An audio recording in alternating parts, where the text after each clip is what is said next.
নমস্কাৰ শিক্ষাগুৰুসকল, আপোনালোক সকলোকে মোৰ ইউটিউব চেনেল টিচাৰ্ছ কৰ্ণাৰলৈ পুনৰ এবাৰ স্বাগতম জনাইছোঁ। শিক্ষা হেতুৰ ওপৰত আমাৰ শিক্ষক সমাজৰ ফালৰ পৰা বহুতো ওজৰ আপত্তি দাখিল কৰাৰ পাছত অসমৰ মাননীয় মুখ্যমন্ত্ৰী ডক্টৰ হিমন্ত বিশ্ব শৰ্মা ডাঙৰীয়াই যোৱা সিদিনা এই ওজৰ আপত্তিসমূহৰ ওপৰত সৰজমিন তদন্ত কৰি প্ৰতিবেদন দাখিল কৰিবৰ কাৰণে এক 3জনীয়া উচ্চস্তৰীয় কমিটি গঠন কৰি দিছে।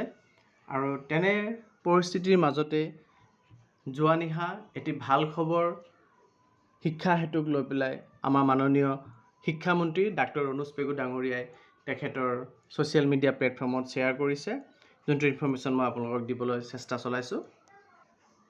আপোনালোকে স্ক্ৰীনত দেখা পাই আছে, অনুজ পেগু ডাঙৰীয়াই ছ'চিয়েল মিডিয়াত শ্বেয়াৰ কৰিছে যে I am glad to share that the Government of India in the Department of Administrative Reforms and Public Grievances has selected Shiksha Setu Assam for the National Awards for E-Governance for the year 2024. মানে E-Governance 2024 বছৰৰ বাবে national এৱাৰ্ডৰ কাৰণে বাছনিভুক্ত হৈছে শিক্ষা হেতু অসম, অৰ্থাৎ আমাৰ যি কাগজে কলমৰ সলনি ইলেক্ট্ৰনিক মাধ্যমত গভৰ্ণমেন্ট চলোৱাৰ এৱাৰ্ড পাইছে, নেশ্যনেল এৱাৰ্ড পাবলৈকে গৈ আছে শিক্ষা হেতু অসমে।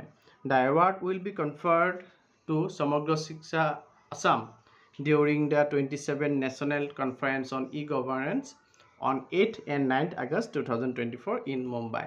গতিকে এই বঁটাটি সমগ্ৰ শিক্ষা অসমৰ যি ডিপাৰ্টমেণ্ট আছে ডিপাৰ্টমেণ্টক দিয়া হ'ব।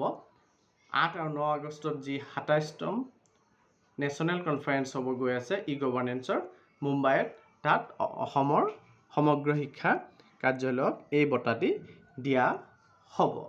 গতিকে নিশ্চয় এটি খুব ভাল খবৰ আমাৰ অসমৰ শিক্ষা বিভাগৰ বাবে। ধন্যবাদ।